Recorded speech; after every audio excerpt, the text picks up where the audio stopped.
Hello students, मुस्लिम विधि के अंतर्गत शुफा का जो टॉपिक चल रहा है उसके अंतर्गत है कि शुफा का दावा कौन कर सकता है, अर्थात शुफा के अधिकारी कौन कौन हैं। तो सुन्नी विधि के अंतर्गत शुफा का अधिकार निम्नलिखित व्यक्तियों को, निम्न प्रकार के लोगों को प्राप्त है।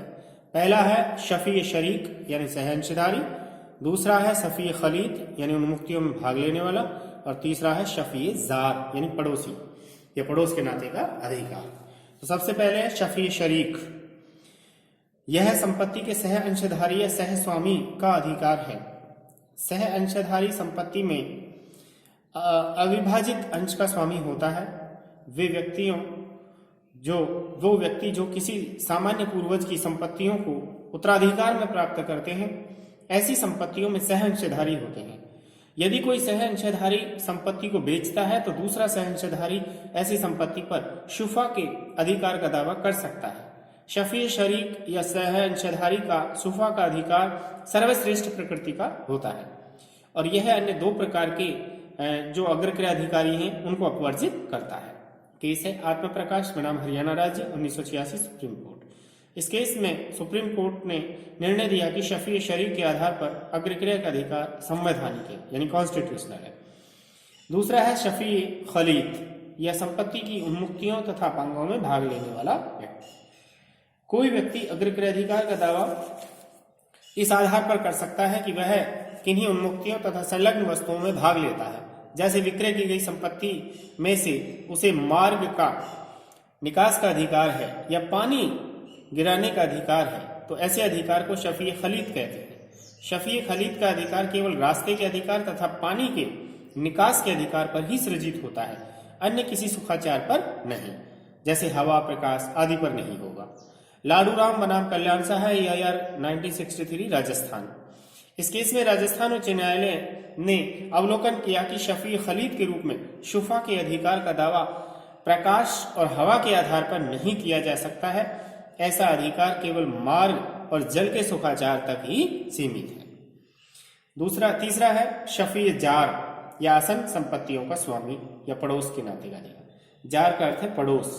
पड़ोस की निकटता के आधार पर अग्रक्रय अधिकार शफी जार कहलाता है, अर्थात किसी संपत्ति का स्वामी अग्रक्रय अधिकार का दावा इस आधार पर कर सकता है कि उसकी संपत्ति दूसरे व्यक्ति की संपत्ति से संलग्न या आसन्न है। किराएदार या बिना स्वामित्व के केवल कब्जा रखने वाले तथा वाकिफ व मुतवल्ली को अग्राधिकार प्राप्त नहीं है, क्योंकि वे संपत्ति के स्वामी नहीं है। यह आधार छोटी छोटी भूमियों और बगीचों पर लागू होता था, न कि बड़ी भूमियों और जमींदारों पर। उच्चतम न्यायालय ने भाऊराम बनाम वैजनाथ AIR 1962, संतराम बनाम लाभ सिंह AIR 1965 के केस में पड़ोस के आधार पर अग्रक्रय अधिकार को असंवैधानिक या शून्य घोषित कर दिया है, अर्थात अनकॉन्स्टिट्यूशनल घोषित कर दिया है पड़ोस के नाते का अधिकार।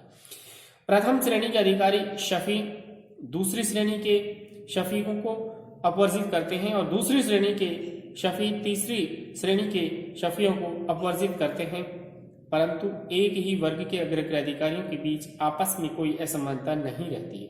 उनमें से प्रत्येक को अग्रक्रय का समान अधिकार प्राप्त है। शिया विधि के अंतर्गत केवल शफी शरीक को ही शुफा के अधिकार का दावा कर सकता है या शुफा के अधिकार का दावा करने का अधिकार है। शिया विधि केवल शफी शरीक को ही मान्यता देती है, अन्य दो को नहीं देती, और वह भी तब जब दो या दो से अधिक सहअंशधारी न हो। अब है अग्रक्रय अधिकार की संवैधानिक मान्यता। 44 संशोधन के पूर्व अनुच्छेद 19(1)(f) में संपत्ति को अर्जित रखने व्ययन का अधिकार शफी जार को था, अतः भाऊराम वैजनाथ संतराम लाभ सिंह के केस में हक शुफा को अनुच्छेद 19(1)(f) के विरुद्ध माना तथा शून्य माना।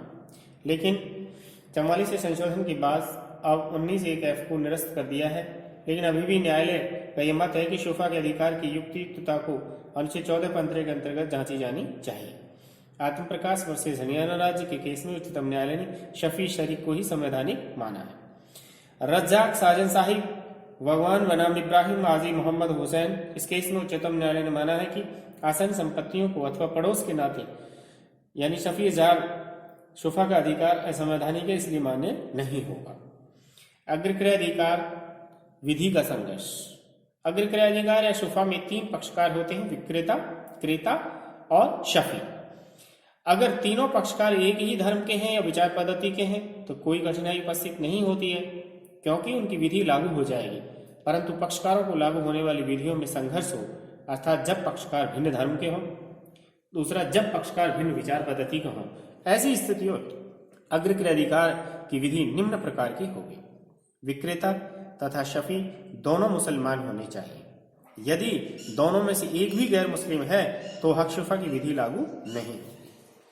गोविंद दयाल वर्सेस इनायतुल्ला के केस में न्यायमूर्ति महमूद ने निम्नलिखित सिद्धांत प्रतिपादित किए। फर्स्ट, विक्रेता को मुसलमान होना चाहिए। यदि वह हिंदू है तो किसी अग्रक्रियाधिकार का दावा नहीं कर सकता। दूसरा, शफी को मुसलमान होना चाहिए। तीसरा, क्रेता का मुसलमान होना आवश्यक नहीं है। यदि विक्रेता और वह शफी दोनों मुसलमान है परंतु क्रेता मुसलमान नहीं है तो ऐसी दशा में भी शुफा का अधिकार लागू हो सकता है। कलकत्ता मुंबई उच्च न्यायालय के अनुसार क्रेता ही मुसलमान होना चाहिए। अवध बिहारी बनाम गजाधर जयपुरिया AIR 1954। इस केस में सुप्रीम कोर्ट ने निर्णय किया है कि अग्र क्रयाधिकार संपत्ति में संलग्न प्रसंगति है, अतः जो भी व्यक्ति संपत्ति को खरीदेगा वह शुफा की विधि से बाध्य होगा, चाहे वह मुस्लिम हो या गैर मुस्लिम। अतः क्रेता की व्यक्तिक विधि महत्वहीन है। जहां संप्रदाय का भेद हो, अगर दोनों पक्षकार विक्रेता तथा शफी एक ही विचार पद्धति के हैं तो उनकी विचार पद्धति लागू होगी। अर्थात अगर दोनों सुन्नी हैं तो सुन्नी विधि लागू होगी और यदि शिया है तो शिया विधि लागू होगी। परंतु दोनों पक्षकारों विक्रेता तथा शफी में से कोई शिया है तो शिया विधि लागू होगी। इसका कारण यह है कि अग्रक्रियाधिकार में दायित्व भी अंतर्निहित होता है तथा यह पारस्परिकता के सिद्धांत पर आधारित है, अर्थात एक दूसरे पर अग्रक्रियाधिकार का दावा कर सकने की अनुमति। पाशा बेगम बनाम सैयद शबीर हसन AIR 1956 हैदराबाद। इस केस में अब्दुल रहमान हनीफ ने पाशा बेगम और दूसरे हनफी को मकान बेच दिया। सैयद सबीर हसन शिया मुस्लिम ने शफी जार के रूप में शुफा का दावा किया। हैदराबाद हाईकोर्ट ने दावा स्वीकार कर दिया, कहा कि बाद में एक भी पक्षकार के शिया होने के कारण शिया विधि लागू होगी तथा शिया विधि केवल शफी शरीक को ही मान्यता देती है, शफी जार को नहीं। इस तरीके से ये 3 लोग हैं जो शुफा का दावा कर सकते हैं, शफी शरीक, शफी खली, शफी जार। और संवैधानिकता के तौर पर इसमें केवल शफी शरीक को ही संवैधानिक माना है और शफी जार को अनकॉन्स्टिट्यूशनल माना है आत्म प्रकाश हरियाणा राज्य के केस में। और इसी तरीके से रजाक साजन शाही भगवान बनाम इब्राहिम हाजी मोहम्मद हुसैन के केस में और गोविंद दयाल इनायतुल्ला के केस में न्यायमूर्ति महमूद ने इसके बारे में बताया है कि ये जो है विक्रेता को मुसलमान होना चाहिए और शफी को मुसलमान होना चाहिए, क्रेता मुसलमान हो कोई जरूरी नहीं। इस तरीके से आज की बात अपनी। Thank you.